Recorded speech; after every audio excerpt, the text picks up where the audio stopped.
Greetings and bienvenue, Midnight Crew. Thank you for returning to this broadcast, and welcome to new viewers joining us for the first time. If you like a video, then feel free to subscribe. Anyone have some unsettling stories to share that aren't just outright scary? Some subtle spooks are what I need right now. I grew up on a farm, at the end of a dirt road at the base of a mountain.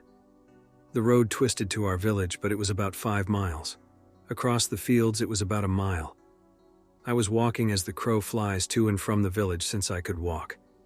When I was about 12-ish, I was going to get milk, bread, and I remember lottery cards from my uncle this particular time. Pitch black, but for moon and constellations. It was glorious compared to living in cities. You don't see that. Anyway, I was always warned not to talk to anyone unless it was one of the neighbor farmers, like there'd be anyone else there. So I was there in the pitch black, walking a path I knew from instinct, and someone took my hand. Now I was so comfortable where I was, and oblivious it didn't faze me. I was used to holding my younger siblings' hands so often it was automatic. It could have been, I don't know, 5 minutes walking or 20, but I realized there wasn't anyone there. I stopped in the middle of a jet black field. I felt the tiny hand dissolve, and that's the best way I can describe it. I had serious chills. I was never afraid to walk there before, but this time I had to get away. I sprinted like a coward to the lights and didn't look back, jumped the bridge at the river onto the road and stayed with a family friend there. I wouldn't go back that night. I used to live in an older house, like the 1910s it was built, and some creepy things happened to me, but not like holy crap scary. Well, my brother when I was like 8 and 10 probably, and our bedrooms were across from each other in a hall. We slept with our bedroom doors open with the hall light on. You know that feeling you get when someone is watching you and you wake up? I had that. I open my eyes and my little brother is standing in my doorway, just staring at me. Keep in mind the light is behind him, so I see a silhouette and he sees me clearly. I yell at him, like, "What are you doing?" He says, "Anon, is that you?" "Yes." "Oh, I thought I saw your body walk away." What the hell? Another night. I wake up to the sound of my mum crying. She's on the phone telling a friend a story. She cleaned the kitchen, left to set clean rugs in the bathroom, and came back to the kitchen to find all of the drawers and cupboards open. The drawers are open like stairs. She goes to the bathroom after closing the drawers to see the same thing happened in there. She tells her friend that she doesn't feel safe. She often talks about seeing a man run into my room. We always heard what seemed to be 2 girls talking and laughing in the attic area. I think we all tried telling ourselves it was a neighbor. The only way to the attic was an opening with a board on top of it on the ceiling in front of the bathroom. Sometimes we found it slightly open, despite being too tall and heavy for any of us. There was another opening to the attic, a vent above the stove oven, which was the size of an orange. The voices were more audible by that opening.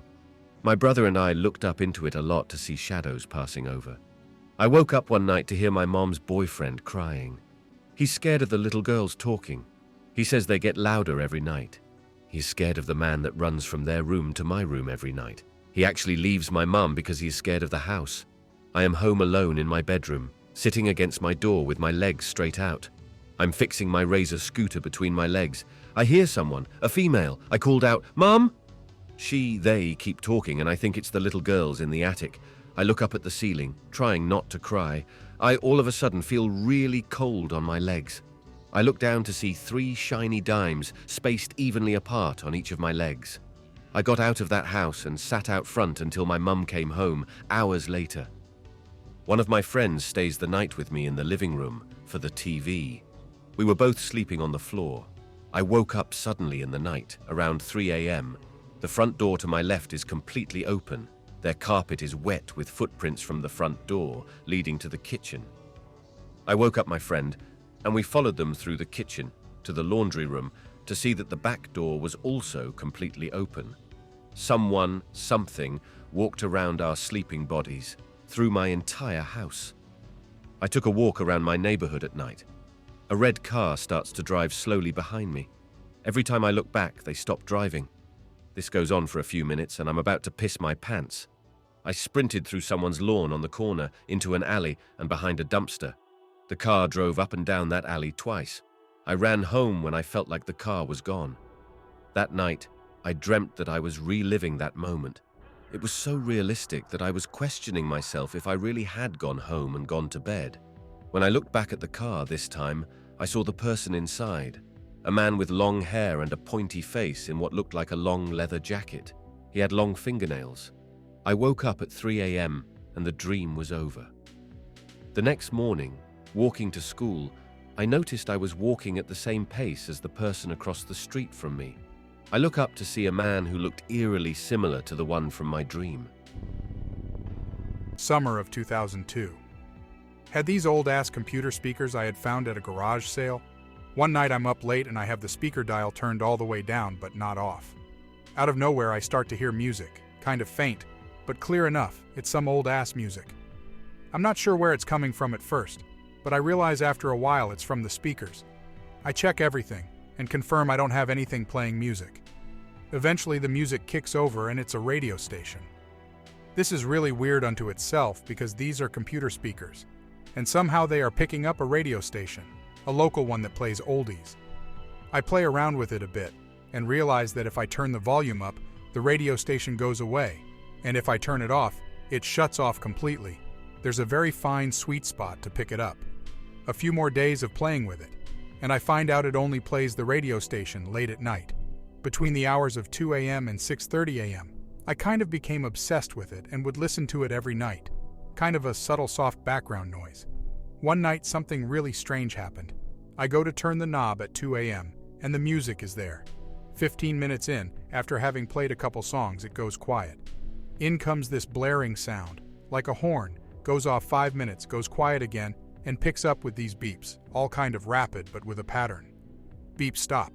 A voice starts saying random numbers and letters, stops, horn again, music comes back. I kept listening to it throughout the rest of the summer, but it never happened again. It was just kind of a one-off thing. Learned about number stations years later, and have always figured that's what it must have had been. What I still don't get though, and really bothers me today, is how it was able to pick up the radio station in the first place. And why did it only pick it up during those very specific times? Don't know whatever happened to those speakers. Think they eventually stopped working and got thrown out. B15. Father gets a pretty good job in a large city. Move there and rent a real nice apartment from his girlfriend's cousin. Dude's like 50, has long gray hair and looks freaking creepy. The apartment is cheap and very close to my school and my future college, so it's not like I can complain about it.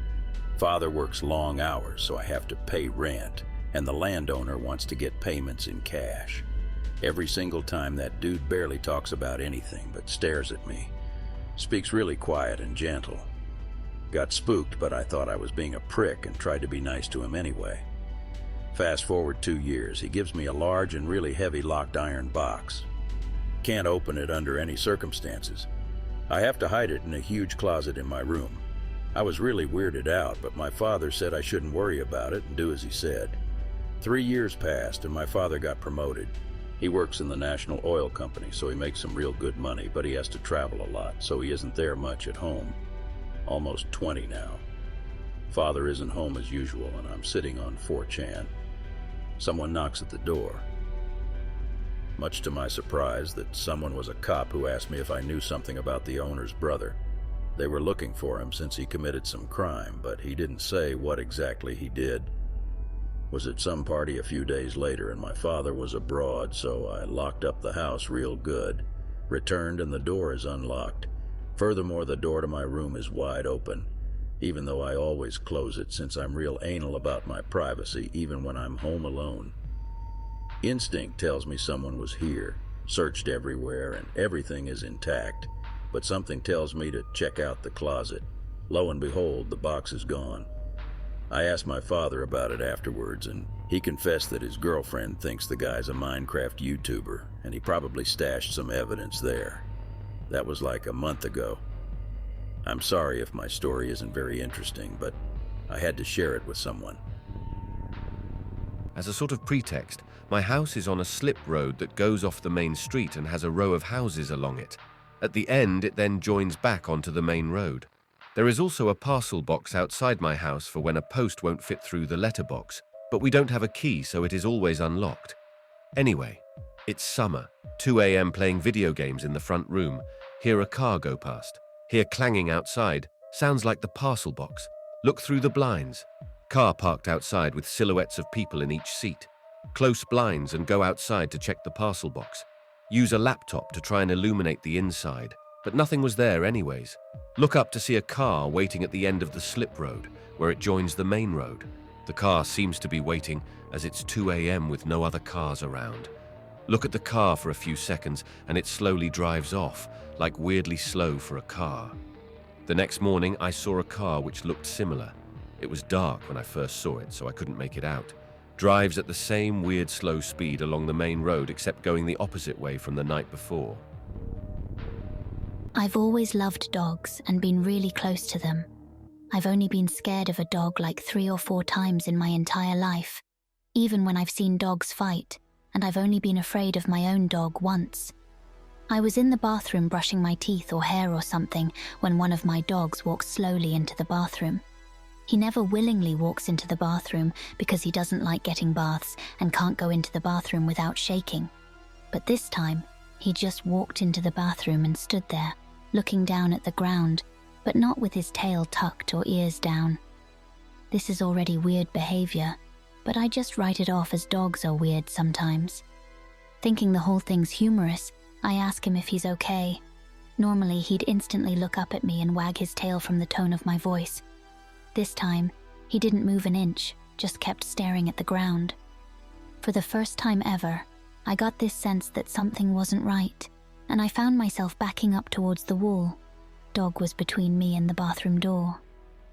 The whole incident lasted only like 5 seconds before he turned around and left the bathroom.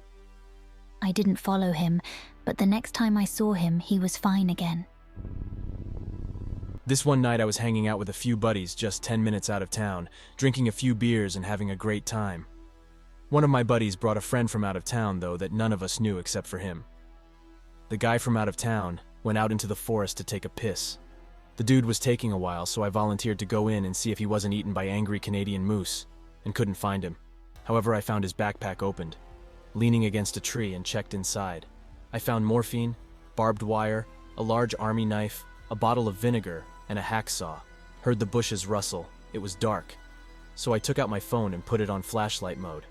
I could see what appeared to be the guy lying on the ground, staring at me like a cat about to pounce. He said, "Get away from my bag." I grabbed his bag and ran back to my group of friends, showed them the bags, and we all booked it out of there, leaving the crazy dude there. We called the police that night. They searched the area, but they could never find him. Keep in mind this was a week and a half ago. 2 days ago, I heard aggressive pounding on my front door. One time I was walking around a forest preserve at night with one of my friends. It was really dark, but after a while in the dark, our eyes adjusted. We were walking down the trail towards some heavy wooded parts. Right where the path goes into the wooded part, I see some weird figure standing there. My brain first identified it as a deer, then as a person. Then before I could even try to wrap my head around what I was seeing, I was sprinting out of the forest. Like serious sprinting, I didn't even know I could run that fast. My friend was right behind me. We didn't even need to talk about it at the time. We just both had this weird reaction to GTFO. Afterwards, I asked him what he saw, and he said he couldn't even describe it. He just saw something, and before he knew it, he ran. It was unsettling mainly because we both ran out of there without even so much as a whisper to one another. Also, we frequented that forest a lot at night, and usually when we would see a person or an animal in the woods at night, a rare occurrence. We would be all about going into stealth mode and investigating, not running away at the speed of light.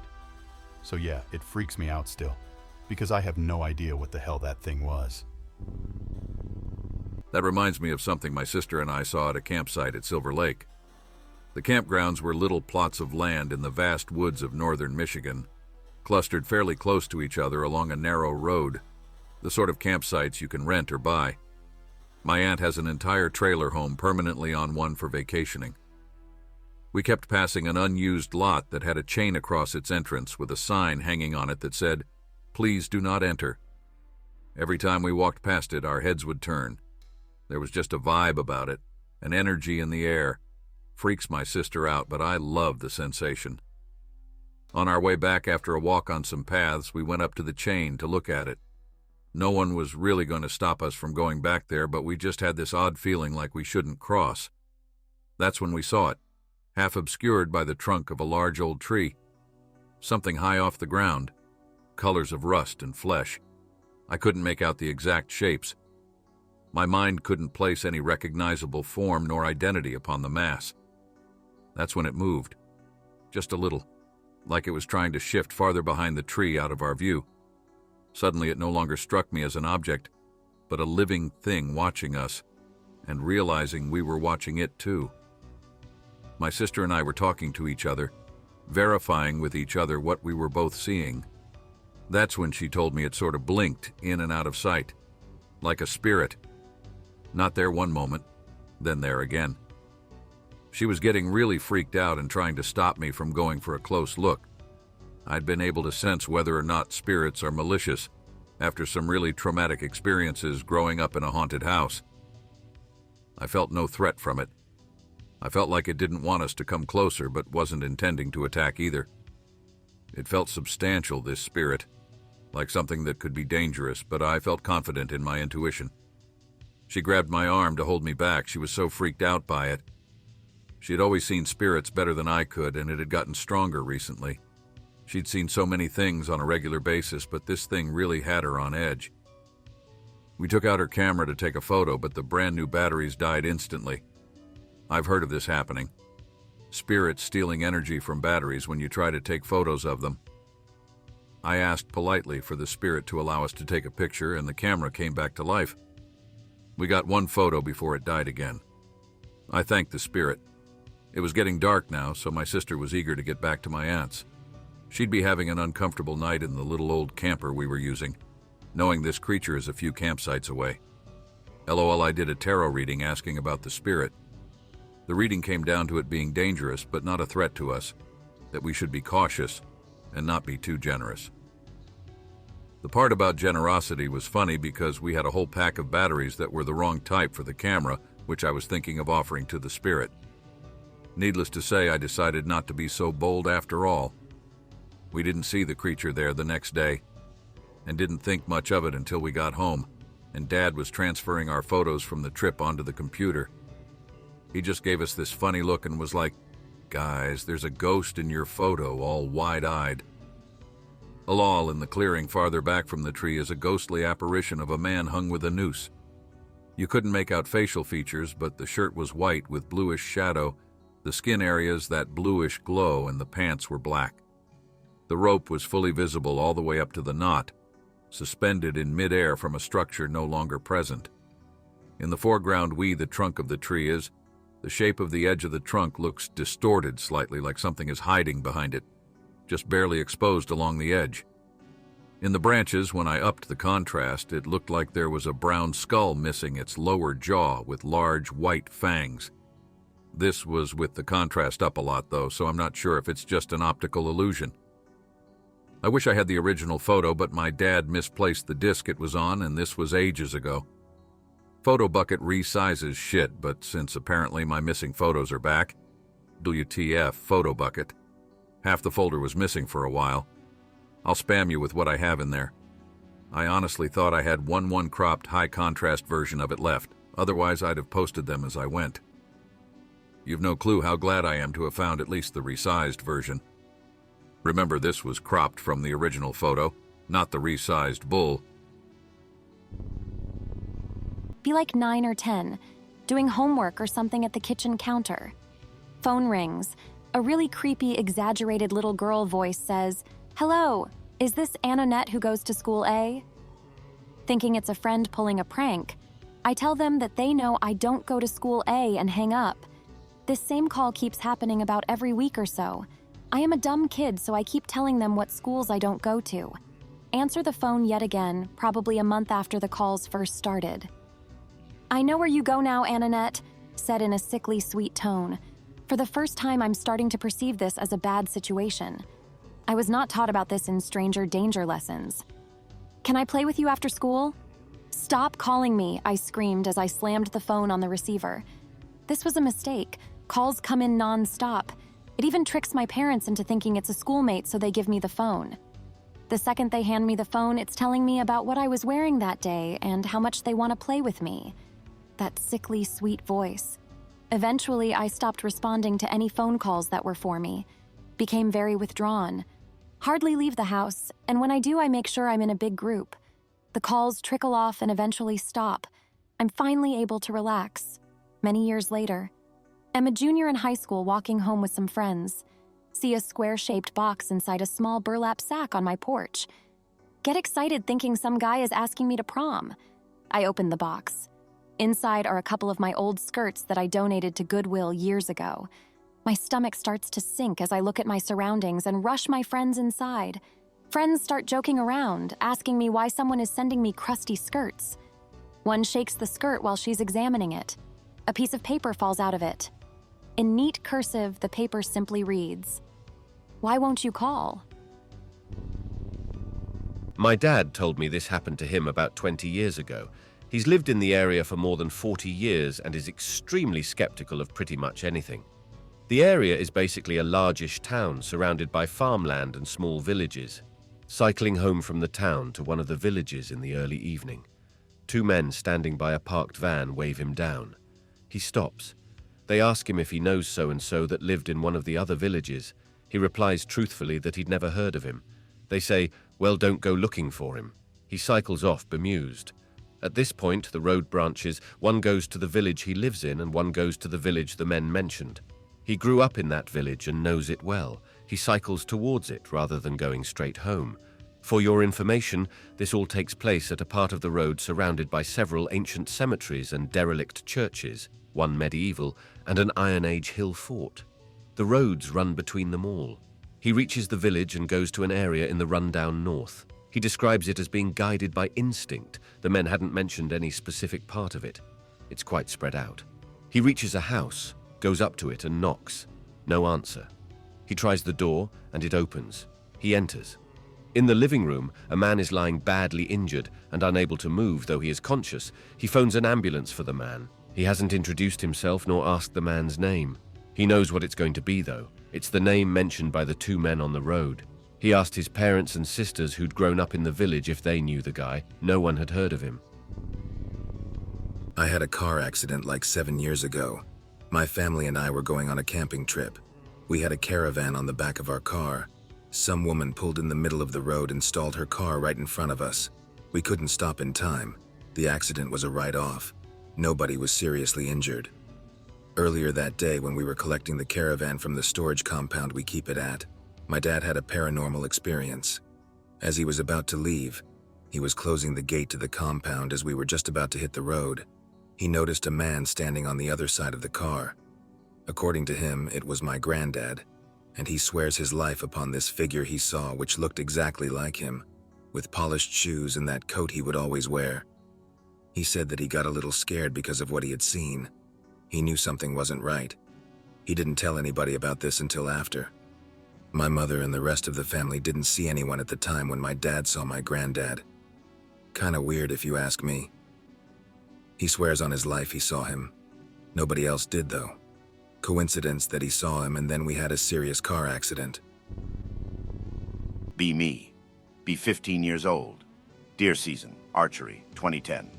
Sitting in a small deer blind, waiting for something to get close enough to tag with a crossbow. Almost 5 o'clock.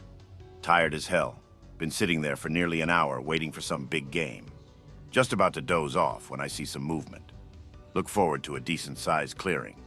It was just some guy in a ghillie suit. Pay him no mind. Probably someone who didn't know the area and got lost. I get out of the blind and wave to him. He waves back, no big deal. He walks out of the clearing to the tree line across from me. Dad came back. Didn't bother telling him about what happened. Nothing else happened for the rest of the day. I didn't even see a deer. Working our way back to the road, we noticed a Michigan State Police car on the dirt road, accompanied by an ambulance and a truck with the Department of Natural Resource symbols. We walked over and apparently there had been an accident. Didn't listen to most of it. Picked up that someone had been killed. The guy caught a crossbow bolt in the chest, clean through the aorta, dead in a flash. That happened around noon. It could have been someone else, sure. but I felt scared. Dad and I stopped by a burger joint to grab some dinner. Who else but a guy who had half of a ghillie suit on? The jacket had been taken off, and he had an orange coat on, but was still wearing the pants. He had a reddish-brown stain in the center of it. I lost my appetite, went back to the truck and fell asleep. 16 years old, go to a kickboxing camp in the forest with my club. A really big deal, all clubs from the country are there. Divided into 3 people per cabin. I'm the last person on the line for the cabin keys. Get to my turn. All cabins are taken. What the hell? They miscounted the groups. We need a cabin, son. We're gonna be here for a week and we've already paid for it. 2 of the employees start discussing the situation between themselves. One guy mentions the crooked cabin. Okay, man, give us a cabin already. They apologize and tell us there's this one cabin a bit further from the camp we can use. It's around 5 minutes by foot and secluded, but we don't care. We get the key and they take us to the place. A little bit deeper in the forest, but no big deal. It's literally slightly crooked, but still decent on the inside. Fast forward to that night, about 2 a.m., my guys are sleeping. I can't for some reason windows open because it's hot. Everything is calm and super quiet. You can hear the sea waves that are like 15 minutes away from us. Suddenly, something huge bangs against the wall where my bed is. Super suddenly, as if it was thrown, but it felt as big as a human corpse. No footsteps or anything, nobody running away, just this bang. The whole cabin shakes. Friends wake up. Yo, who is screwing with us? This is a kickboxing camp. Immediately go outside to check it out. Everything is quiet as usual. No traces of anything. Nobody around. I actually still have the keys to that cabin 6 years later because I forgot to return them when we left. I live in Osaka, Japan, and often use the subway to go to work in the morning. One day, while I was waiting for the train, I noticed a homeless man standing in the corner of the subway station, muttering to himself as people passed by. He was holding out a cup and seemed to be begging for spare change. An overweight woman passed by the homeless man, and I distinctly heard him say, "Pig." Wow, this man is insulting people and he still expects them to give him money. Then a tall businessman went by, and the man muttered, "Human." Human? I can't argue with that. Obviously, he was human. The next day, I arrived early at the subway station and had some time to kill, so I decided to stand close to the homeless man and listen to his strange mutterings. A thin, haggard-looking man passed in front of him, and I heard the homeless guy mutter, "Cow." Cow? The man was much too skinny to be a cow. To me, he resembled a turkey or a chicken. A minute or so later, an obese man went by, and the homeless man said, "Potato." Potato. I was under the impression that he called all fat people pig. That day at work, I couldn't stop thinking about the homeless man and his puzzling behavior. I kept trying to find some logic or pattern in what he was muttering. Perhaps he has some kind of psychic ability. In Japan, many people believe in reincarnation, so maybe he knows what these people were during a previous life. I observed the man many times and began to think my theory was right. I often heard him calling people things like rabbit, onion, sheep, or tomato. One day, curiosity got the better of me, and I decided to ask him what was going on. As I walked up to him, he looked at me and said, "Bread." I tossed some money into his cup and asked him if he had some kind of psychic ability. The man smiled and said, "Yes, indeed. It is an ability I obtained many years ago, but it's not what you might expect. I can't tell the future or read minds or anything like that." "Then what is your ability?" I asked eagerly. "The ability is merely to know the last thing somebody ate," he said. I laughed because I realized he was right. He said, "Bread." The last thing I had eaten for breakfast that day was toast. I walked away shaking my head.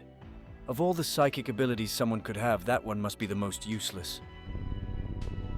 Some 6 years ago, give or take, coming back from school, rather late, dark outside and pretty damn empty streets too. Walking on the side of the road. Halfway up the road, I see someone coming towards me slowly. Think nothing of it. Get closer. It's a woman in her mid-30s, dressed in what appears to be sleeping clothes. Hair is full of leaves and all over the place. Head slightly to one side, eyes open. Slowly moving forward. Classic zombie. Couldn't pay an actor to do a better zombie. Passes me by, keeps on marching forward. Pause a bit to watch her. Go home. Either drugs or sleepwalking is what people told me. Still, pretty damn weird. And the sad part is, This is the only remotely spooky thing that's ever happened to me. I have an unsettling story. I'm surprised I've never shared it here before. In my town, there's this incredibly creepy forest called Robert Burnaby. Well, the park is called that, but the forest is located in the park. People have always mentioned spooky happenings and the sort. I've had a few strange experiences there. This is one of my experiences. I was about 12 or 13 at the time. My mom wanted to take the dog out for a late-night walk and asked if I wanted to join. I'd had nothing else to do, so I went along. We walked to the forest, I live about 10 minutes away from it, and go through the dog park area, which is at the bottom of the park. The dog park leads right into the forest and goes along a bunch of trails. To get to the trails, you have to cross a small wooden bridge. We started walking across the bridge, but about halfway my dog just stops. He completely stiffened up and started growling. We couldn't see what he was growling at until I looked at a large tree at the end of the bridge. What I saw made me more scared than I have ever been in my entire life. Coming out of the tree trunk was a tall, cloaked figure. It was sticking out of the tree at the waist and curved up the tree. It had no face, but it had long, skinny gray hands. It turned its head toward me and pointed right at me. I started freaking out and shut my eyes. I was losing my mind. I yelled that I wanted to leave, so we turned around and got out of there. I asked my mom if she saw anything. She said she saw a shadow, but that was it. To this day, I refuse to go across that bridge. I have more stories about the forest in my area if anyone is interested. This one didn't happen to me directly, but I was there before it happened. I'm 16 and hanging out with a bunch of friends. They decide they want to go to the forest and get drunk, maybe see some ghosties. I go along because why not, might be fun. We hung out in the middle of the forest on a different bridge this time. It's dark and we can barely see anything that isn't in the moonlight. We spend a couple of hours goofing around when my buddy Graham gets a real bad feeling. He says this place doesn't feel right. He feels like we're being watched. He says he wants to leave because he feels scared out of nowhere.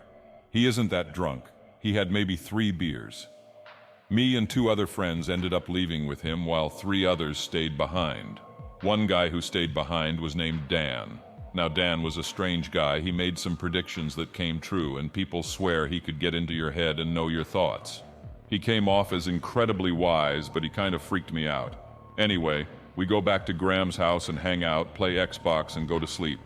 The next day, the 3 people who stayed behind were freaked out. They call us to tell us what happened. Apparently 3 hooded figures appeared to them and began speaking to them. They tell the girl that she is the chain. They tell Dan that he is the rock. And then they tell the other guy that he is a pawn. As soon as they say this, the 3rd gun runs out of the forest. As soon as he's outside on the tree, he said he felt like something grabbed the back of his head and started smashing his face into the pavement. His face was pretty messed up. The girl kept saying a tree was calling to her and she needed to go to it. Dan stopped her and brought her out of the forest. Dan said he felt one got into his head and was trying to control him. He said it was the most evil thing he has ever felt. They have not gone back to the forest since then. I hope that you enjoyed tonight's broadcast. If you enjoyed tonight's story, then please subscribe to the channel as more Greentexts will appear daily. A new broadcast will appear when the clock strikes midnight Central Time.